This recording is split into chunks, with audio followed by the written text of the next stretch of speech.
فأنا ناصح لإخواني بالصدع بالحق. تبيض وجوههم، السكوت في مسألة الحزبية يضرها، فاصدع بما تؤمر وأعرض عن المشركين.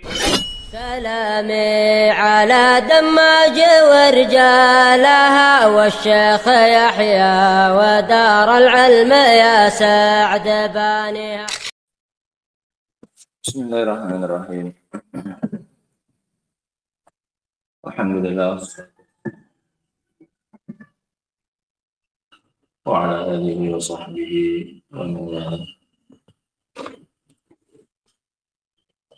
Sekarang kita lanjutkan ayat yang ke-105.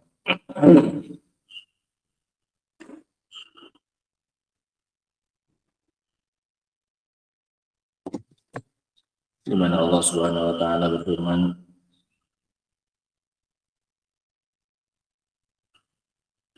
wa kadzalika nusarriful ayat. Dan begitulahnya di sini ada beberapa kemungkinan. Di antaranya adalah apa yang Allah sebutkan berupa penjelasan tauhid dan penafian kesyirikan dan juga penafian anak dan istri dari Allah Subhanahu wa taala.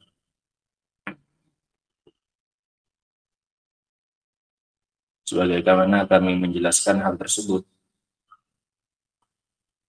maka begitulah kami menjelaskan perkara-perkara yang lain di dalam Al-Quran.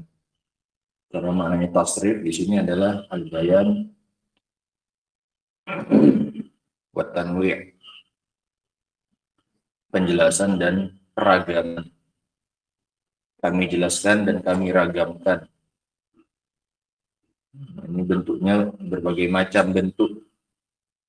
Allah jelaskan ayat-ayatnya. Begitulah kami ragamkan ayat-ayat kami kepada kalian. Sebagaimana kami di sini menceritakan tentang tauhidnya Allah Subhanahu wa taala dan jauhnya Allah dari kesyirikan, dari anak dan dari istri, begitulah kami menjelaskan ayat-ayat yang lainnya juga. Sebagaimana kami jelaskan di sini tentang tauhid, yang lain pun kami jelaskan di tempat-tempat di ayat-ayat di surat-surat yang lainnya. Wa kadzalika nusarriful ayat. Begitulah kami ragamkan ayat-ayat kami. Waliyaqulu darasta. Dan agar mereka mengatakan darasta. Engkau wahai Muhammad belajar dari ahlul kitab. Sehingga yang mereka inginkan adalah bahwasanya Al-Quran ini bukan kalamullah, bukan ucapan Allah Subhanahu wa taala. Tetapi mereka inginkan darosta, maknanya kamu belajar, yaitu kamu belajar dari ahlul kitab bagaimana cara membuat kitab suci. Kamu perhatikan, kamu tanya-tanyai mereka supaya kamu bisa membuat sebuah kitab yang kemudian kamu akui itu adalah dari Allah. Paham maksudnya ya? Waliyaqulu darosta, agar mereka mengatakan terhadap ayat-ayat yang kami berikan kepadamu itu darosta. Mereka bilang kamu belajar wahai Muhammad dari ahlul kitab. Ini kan kamu ambil ilmunya dari ahlul kitab, kemudian kamu bikin sendiri. Nah, ahlul kitab kan punya kitab Taurat dan Injil, kemudian kamu pelajari itu dari mereka, bagaimana ayat-ayatnya, kemudian kamu buat sendiri. Ini bukan wahyu dari Allah, itu kamu buat sendiri, kamu hasil pelajaranmu dari orang ahlul kitab. Ini maknanya waliyaqulu darosta. Walinubayyinahu liqaumi ya'lamun. Dan kami berikan ayat-ayat itu agar kami menjelaskannya kepada orang-orang yang mengambil manfaat dengan ilmunya. Sehingga Allah turunkan ayat, fungsinya adalah agar menjadi penjelas bagi orang-orang yang punya ilmu dan ilmunya itu bermanfaat. Bukan semata-mata punya ilmu. Ittabi' ma uhiya ilaika min rabbik. Dan ikutilah wahai Nabi apa-apa yang diwahyukan kepadamu dari Rabbmu. Ini khitabnya kepada Nabi Shallallahu Alaihi Wasallam. Dan khitab kepada Nabi Shallallahu Alaihi Wasallam berarti khitab juga kepada kita sebagai umatnya. Pembicaraan yang diarahkan kepada Nabi Shallallahu Alaihi Wasallam ini juga pembicaraan yang diarahkan kepada kita. Kecuali ada dalil yang mengkhususkan pembicaraan tersebut hanya untuk Nabi Shallallahu Alaihi Wasallam. Ini kan domainnya satu. Ittabi, ikutilah olehmu wahai satu orang. Yaitu siapa? Nabi. Walaupun yang disuruh cuma satu, tapi ini juga perintah kepada kita sebagai umatnya. Karena pembicaraan kepada Nabi itu juga pembicaraan kepada kita sebagai umatnya tabaan, secara pengikutan. Walaupun yang diarahkan ucapan ini hanya kepada siapa? Nabi Shallallahu Alaihi Wasallam. Sampai ada dalil yang mengatakan pembicaraan itu khusus hanya untuk Nabi Shallallahu Alaihi Wasallam. Kalau tidak ada dalil yang mengkhususkan, maka hukum asalnya itu adalah perintah juga untuk kita. Fasolli li rabbika wanhar. Ini Allah nggak mengatakan fasollu, ya kan? Sholatlah kalian, enggak. Yang diperintah cuma siapa? Nabi. Fasolli li rabbika wanhar, enggak wanharu, sembelihlah kalian, sholatlah kalian, enggak ada. Yang disuruh cuma berapa orang? Satu, yaitu Nabi Shallallahu Alaihi Wasallam. Tapi juga itu perintah untuk kita sebagai umatnya tabaan. Nah. La ilaha illa huwa. Tidak ada yang berhak untuk diibadahi kecuali Dia. Wa a'rid 'anil musyrikin. Dan berpalinglah engkau dari orang-orang musyrikin. Dan jangan pedulikan mereka. Setelah tegak kepada mereka hujah, berpaling kamu dari mereka. Bukan berarti tidak disampaikan hujah. Dari kemarin sudah hujah terus yang ditegakkan oleh Rasul Shallallahu Alaihi Wasallam kepada orang-orang musyrikin. Ketika mereka tidak mau menerima penjelasan yang begitu jelas, maka a'rid 'anil musyrikin. Maka berpalinglah dari orang-orang musyrikin tersebut. Walau syaa Allah ma asyraku. Kalau seandainya Allah berkehendak, kalau seandainya Allah mau, maka niscaya mereka tidak akan berbuat syirik. Artinya, kesyirikan yang mereka lakukan itu adalah bagian dari takdirnya Allah Subhanahu wa Ta'ala. Dan itu adalah perkara yang Allah inginkan. Kesyirikan itu Allah inginkan. Allah inginkan bukan berarti Allah ridhoi, bukan berarti Allah cintai. Allah tidak suka dengan yang namanya kesyirikan. Tapi Allah inginkan untuk terjadi. Sehingga ini adalah sesuatu yang diinginkan oleh Allah. Dan sesuatu yang diinginkan oleh Allah pasti akan terjadi. Dan itu mencakup yang disukai oleh Allah maupun yang tidak disukai oleh Allah Subhanahu wa Ta'ala. Nah, loh, kok Allah inginkan kesyirikan? Iya, Allah menginginkan hikmah. Allah menyukai hikmah yang ada di balik kesyirikan tersebut. Dengan kesyirikan tersebut akan terbedakan mana ahli tauhid, mana ahli syirik. Akan terbedakan mana orang yang bersyukur kepada Allah, mana orang yang nggak tahu cara bersyukur kepada Allah Subhanahu wa Ta'ala. Banyak hikmahnya. Kenapa Allah menakdirkan terjadinya kesyirikan? Sehingga semua kemaksiatan bahkan itu adalah perkara yang diinginkan oleh Allah Subhanahu wa Ta'ala untuk terjadi. Bukan berarti Allah mencintainya, tidak. Allah nggak cinta dengan kemaksiatan, tapi Allah ingin itu terjadi untuk hikmah yang Allah inginkan di balik itu. Nah, walau syaa Allah ma asyraku. Mungkinnya kalau Allah nggak menginginkan, maka nggak akan terjadi kesyirikan tersebut. Ini bukan hujah. Ini bukan berhujah dengan takdir atas maksiat kepada Allah Subhanahu wa Ta'ala. Ini penjelasan yang terjadi di lapangan.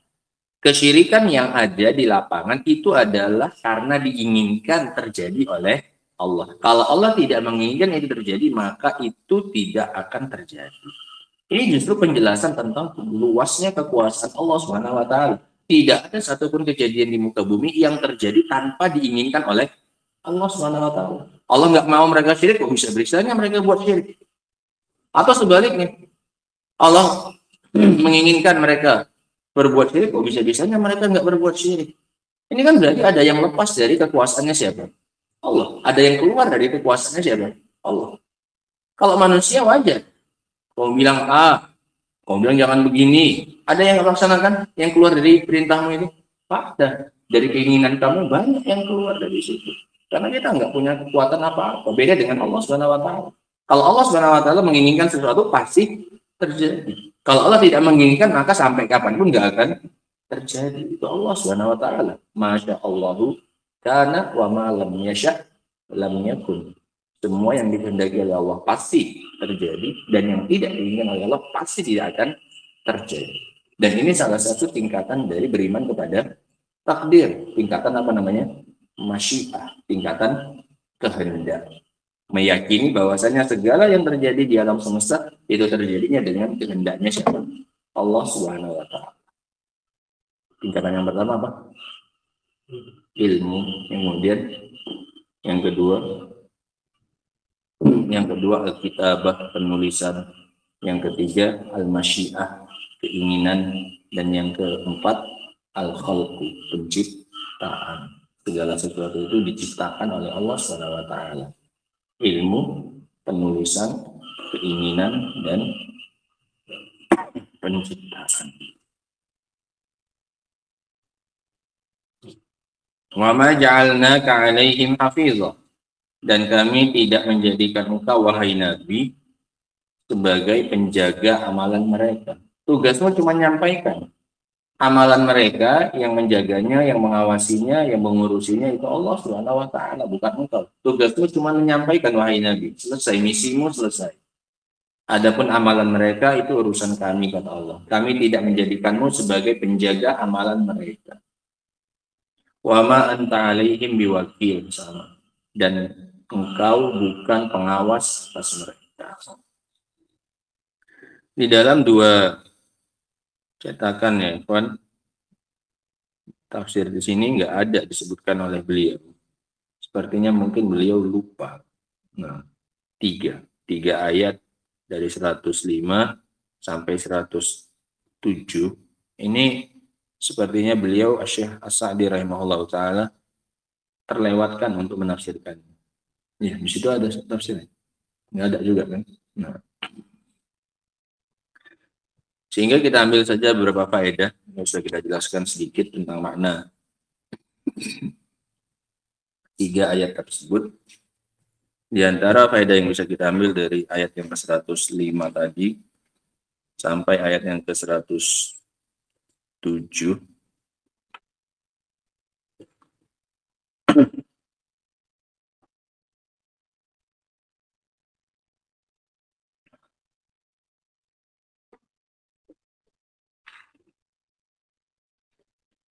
yang pertama adalah anna fi tasrifil ayat ibtila'an wa ikhtibaran lil mukadzibin. Anna fi tasrifil ayat ibtila'an wa ikhtibaran lil mukadzibin. Bahwasanya dalam penurunan ayat-ayat, bahwasanya di dalam penurunan ayat-ayat terdapat ujian dan cobaan bagi orang-orang yang mendustakan. Jadi ujian ternyata itu bagi mereka. Dan ternyata mereka nggak lulus. Dengan turunnya ayat, mereka malah mengatakan darosta. Nah, ini engkau pelajari dari ahlul kitab. Ini kan jadi ujian untuk mereka. Mau atau tidak mereka mengimaninya. Ternyata mereka gagal dalam ujian tersebut. Kenapa? Karena mereka justru mengatakan apa? Daros. Al-Quran ini kau buat-buat, kau pelajari dari ahlul kitab. Bahwasanya dalam penurunan ayat-ayat terdapat ujian dan cobaan bagi orang-orang yang mendustakan. Faedah yang berikutnya, min a'zami minanillahi ta'ala 'alal ibad tasriful ayat wa tanwi'uha. Di antara nikmat terbesar Allah kepada para hamba adalah penurunan ayat dan ragamannya. Dibuat beragam, tidak satu bentuk. Kadang dengan cara seperti ini, kadang dengan cara seperti ini, kadang secara umum, kadang secara mendetail, kadang menyebutkan ayat-ayat tentang surga, setelahnya disebutkan ayat-ayat tentang neraka. Gak satu bentuk, diragamkan. Bahwasanya termasuk di antara karunia dan nikmat terbesar Allah Subhanahu wa taala kepada para hamba adalah penurunan ayat dan peragamannya. Diturunkan ayat dan diragamkan, tidak satu model, tidak satu bentuk ayat-ayat Allah Subhanahu wa taala itu. Bahkan kisah-kisah yang sama ya, kisah Nabi Musa misalnya. Itu banyak diulang-ulang oleh Allah Subhanahu wa taala. Bahkan kisah paling banyak pengulangannya dalam Al-Qur'an itu kisah Nabi Musa. Itu diceritakan oleh Allah dengan cara-cara yang berbeda. Walaupun kisahnya cuma satu. Nah, dan musuhnya juga satu, Fir'aun. Tapi Allah mengulang-ulangnya dengan gaya yang berbeda. Paham ya? Itu maknanya apa? Tasrif. Mengubah apanya? Bentuk ceritanya. Walaupun ceritanya cuma apa? Itu juga. Tapi ini bentuk hikmahnya Allah SWT. Di antaranya agar kita nggak bosan. Kalau ceritanya itu satu apa ini? Satu model, satu bentuk. Kemudian diulangi lagi oleh Allah di tempat yang lain dari sudut pandang yang berbeda. Nah. Faedah yang berikutnya, innama yantafi'u bitasrifil ayat wa bayanil Qur'an ahlul ilmi alladzina yantafi'una bi ilmihim. Yang mendapatkan manfaat dengan penurunan ayat, yang mendapatkan manfaat dengan penurunan ayat-ayat hanyalah orang-orang yang memiliki ilmu dan bermanfaat ilmunya tersebut. Selain orang yang seperti ini nggak bisa dapat manfaat. Orang-orang yang tidak memanfaatkan ilmunya, tidak mengambil faedah dari ilmunya, maka tidak akan bisa mengambil faedah dari ayat-ayat Allah Subhanahu wa taala. Yang bisa mengambil manfaat dari ayat-ayat hanyalah orang-orang yang memiliki ilmu dan bermanfaat ilmunya. Liqaumin ya'lamun. Ayat tersebut Allah turunkan agar bisa diambil faedahnya, manfaatnya liqaumin ya'lamun, oleh orang-orang yang punya ilmu dan ilmunya bermanfaat. Buktinya turun juga kepada Yahudi. Yahudi punya ilmu? Punya. Tapi ternyata ayat-ayat tersebut tidak bermanfaat bagi mereka. Bahkan sebelum turunnya Al-Quran pun mereka sudah tahu, sudah kenal bagaimana ciri-cirinya Muhammad SAW. Kedatangan Al-Quran pun toh juga tidak bermanfaat untuk mereka. Nasallallahu alaihi wasallam. Faedah yang berikutnya, at-ta'rid bi ahlil jahl. Sindiran bagi orang-orang bodoh. Sindiran bagi orang-orang bodoh. Ini kan nggak disebutkan, kan secara sindiran saja. Kalau yang bisa mengambil manfaat dari ayat-ayat itu hanya orang-orang yang berilmu dan bermanfaat ilmunya, berarti ini sindiran bagi orang yang bodoh. Orang yang bodoh, maka ayat-ayat tersebut tidaklah menambahi mereka kecuali apa ini? Sesat. Dikasih ayat malah tambah sesat. Diturunkan ayat malah dibilang apa? Darosta. Malah tambah sesat. Karena banyak kebodohan mereka. Nah, sindiran bagi orang-orang yang bodoh. Li'anna jahlahum la yaziduhum illa dhalala.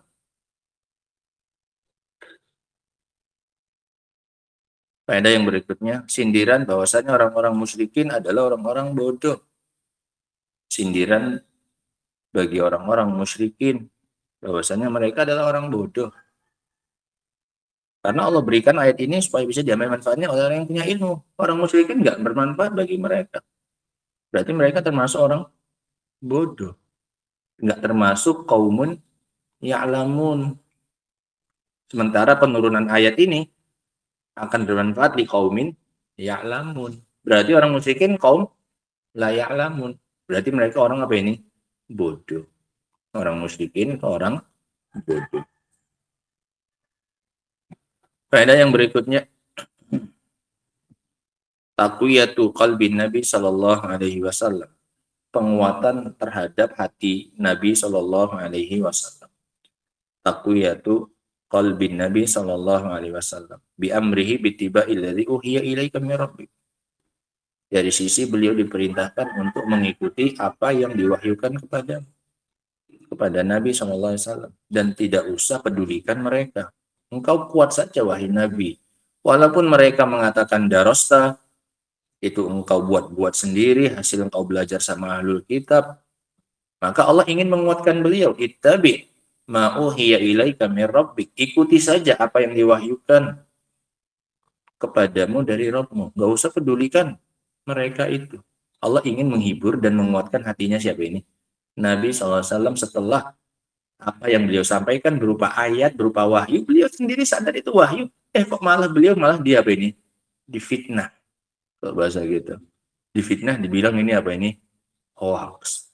Dituduh ini hasil buatan beliau sendiri, darosta. La ilaha illallah. Maka dikuatkan oleh Allah Subhanahu wa taala agar jangan berpaling hanya gara-gara omongan siapa ini? Orang-orang musyrikin. Terlalu lemah kamu. Kalau kamu punya tujuan yang mulia, kemudian kamu berhenti hanya gara-gara omongannya siapa ini? Orang lain. Terlalu rendah kamu. Kamu berpaling saja dari mereka, tidak usah pedulikan. Seperti kata pepatah, anjing menggonggong, kafilah berlalu. Biarkan saja yang gonggong aja, gung. Nah, pernah anjing di rumah, apalagi anjing rumahan. Anjing rumahan ini pengecut. Nah, orang lewat apa? Gug.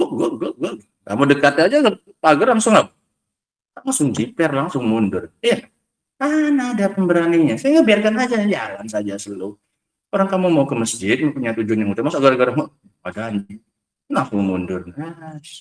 Iklan gonggongannya tok, sehingga nggak pantas. Makanya ini dihibur Rasulullah SAW ketika dituduh yang tidak-tidak oleh orang-orang musyrikin, maka ittabi ma uhiya ilaika mir rabbik. La ilaha illa huwa. Faedah yang berikutnya.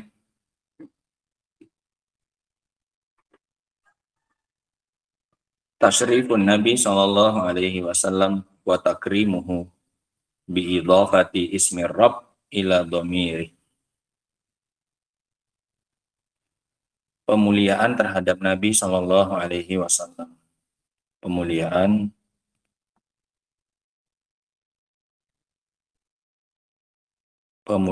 terhadap Nabi sallallahu alaihi wasallam dari sisi disandarkannya nama Rabb kepada beliau. Padahal kan itu Robnya semua. Bukan Robnya Muhammad saja itu. Tapi karena Allah lagi sedang menghibur Nabi, sekalian Allah angkat beliau. Ittabi ma uhiya ilaika min rabbik. Padahal kan itu Rabbul Alamin itu kan. Itu kan Robnya alam semesta semuanya. Tapi demi mengangkat Nabi, demi memuliakan Nabi, dikhususkan. Itu Rob siapa itu? Robmu. Yang ngasih wahyu siapa? Robnya manusia atau Robmu? Yes, Robnya manusia aslinya semua. Tapi supaya nampak siapanya ini? Spesialnya siapa? Muhammad SAW ini dibilang apa ini? Min Rabbik. Dari Robmu. Robnya mereka juga? Ya jelas, iya. Tapi Allah ingin memuliakan siapa? Nabi SAW. Sehingga nggak usah khawatir ya. Selagi yang kamu sampaikan itu adalah sesuatu yang mencocoki dari Allah SWT. Dan juga dari Rasulnya SAW, maka nggak usah khawatir. Kita khawatir kalau ada tindakan kita atau ucapan kita yang menyelisihi apa yang diwahyukan oleh Allah atau ditunjukkan oleh Rasul Shallallahu Alaihi Wasallam. Maka baru saat itu kita pantas untuk apa ini? Untuk khawatir. Selagi tidak, maka tidak usah gentar, nggak usah ngeper, nggak usah baper dan yang lain-lainnya. Nah, karena ini zaman-zaman dakwah, zaman-zaman fitnah, zaman-zaman banyak manusia itu sebagaimana yang kita saksikan. Nah, yang kalau bahasa anak sekarang itu yang sotoy, yang sok tahu, nggak merasakan apa yang dilakukan oleh orang lain, tapi merasa seolah-olah dia yang paling paham dalam hal tersebut. Nah, sehingga mau nggak mau harus sadar. Ya ini kan orang-orang musyrikin ini sebentar, kan sotoy. Rasul datang nyampaikan, padahal mereka tahu Muhammad ini jujur. Dibilang ini wahyu dari Allah Subhanahu wa taala. Mereka mereka sotoy, sok tahu. Rupanya mereka lihat apa? Muhammad belajar sama siapa? Ahlul kitab. Lah iya kan? Mereka bilang apa? Darosta. Itu kalau Al-Quran itu kamu apa ini? Buat sendiri, kamu belajar sama ahlul kitab. Karena rupanya mereka melihat Nabi belajar sama ahlul kitab. Cara membuat apa ini? Kitab suci. Nah, tahu orang-orang musyrikin ketika mengatakan bahwasanya Al-Quran itu hasil apa ini? Mudarosahnya Nabi SAW dari orang-orang ahlul kitab. Nah, sehingga Allah ingin memuliakan Nabi dengan disandarkan itu kepada domir Nabi SAW. Ittabi ma uhiya ilaika min rabbik. Dan juga setelahnya, wa ma ja'alnaka, dan tidaklah kami menjadikan engkau. Padahal itu kan berlaku untuk semuanya. Tidak rasul, tidak manusia yang lain, semuanya bukan penjaga amalannya siapa? Hamba. Kan berlaku semua umum itu. Tapi Allah lagi-lagi pakai domir siapa? Engkau, wahai Nabi, bukan penjaga. Artinya lebih intim ya. Omongannya kan lebih apa ini? Lebih dekat, lebih spesifik. Ini antara kita berdua saja, wahai Nabi. Omongannya menunjukkan pribadi antara Allah dengan siapa? Rasul saja. Ini istimewa. Yang lain-lain nggak usah kita ikutkan dulu. Wahai Nabi, ikuti apa yang diwahyukan kepadamu dari Rabbmu, dan engkau, bukan kalian. Kan kalian sebenarnya ini. Kalian bukan disuruh menjaga amalannya siapa ini? Hamba. Kan berlaku untuk semuanya, bukan hanya untuk Nabi saja. Yang tidak berlaku sebagai penjaga amalannya hamba, ini bukan Nabi saja. Semua dari kita tidak ditugasi untuk mengurusi amalannya siapa? Hamba. Nah, tapi supaya lebih intim, supaya lebih dekat pembicaraannya antara Allah dengan siapa ini? Rasul saja, berdua gitu. Nah, wa ma anta, dan tidaklah engkau alaihim biwakil. Nah, faedah yang berikutnya,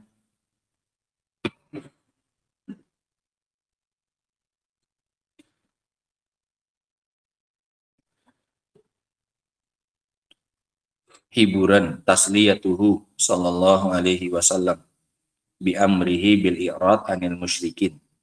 Hiburan Allah kepada Nabi sallallahu alaihi wasallam dengan cara memerintahkan beliau agar berpaling dari orang-orang musyrikin. Supaya hatimu nggak sempit, supaya hatimu nggak terus-terusan sedih akibat tuduhan demi tuduhannya mereka kepadamu, kamu berpaling dari mereka. Supaya hatimu itu nggak sempit, supaya dadamu itu lapang. Allah ingin menghibur Nabi, disuruhlah Nabi untuk berpaling dari orang-orang musyrikin. Tasliyatu sallallahu alaihi wasallam bi amrihi bil i'rad anil musyrikin wa adamil mubalah bihim, dan tidak mempedulikan mereka. Dan tidak mempedulikan mereka. Faedah yang berikutnya, itsbatul masyiah lillahi ta'ala. Penetapan masyiah, sifat masyiah bagi Allah Subhanahu wa taala. Dan masyiah ini adalah iradah kauniyah. Masyiah ini nama lainnya adalah iradah kauniyah. Berarti iradah ada dua. Kalau iradah dengan masyiah, kalau bahasa kita sama artinya, keinginan. Makanya tadi kita artikan masyiah saja. Nah, supaya nggak samar. Dan nama lainnya adalah iradah kauniyah. Iradah itu ada dua. Keinginan Allah itu ada dua. Ada iradah kauniyah, ada iradah syar'iyah. Iradah kauniyah seperti ini, yaitu nama lainnya masyiah. Ini kalau sudah diinginkan oleh Allah, pasti terjadi. Mencakup yang dicintai oleh Allah, dan juga mencakup yang tidak dicintai oleh Allah Subhanahu wa taala. Kalau sudah diinginkan oleh Allah dengan iradah kauniyah, pasti terjadi. Kalau iradah syar'iyah, ini hanya mencakup perkara yang baik-baik saja. Dan perkaranya pun tidak mesti terjadi. Allah ingin manusia beriman. Ini diinginkan oleh Allah dengan apa ini? Iradah syar'iyah. Nah, tapi nggak mesti terjadi. Buktinya banyak yang nggak beriman. Dan iradah syariah ini hanya mencakup perkara yang dicintai oleh Allah saja. Sehingga dengan pembagian seperti ini kita nggak akan bingung dalam masalah ini. Bahwasanya keinginan Allah itu ternyata ada berapa? Dua. Ada iradah kauniyah, nama lainnya masyiah. Ada iradah apa ini? Syar'iyah. Nah.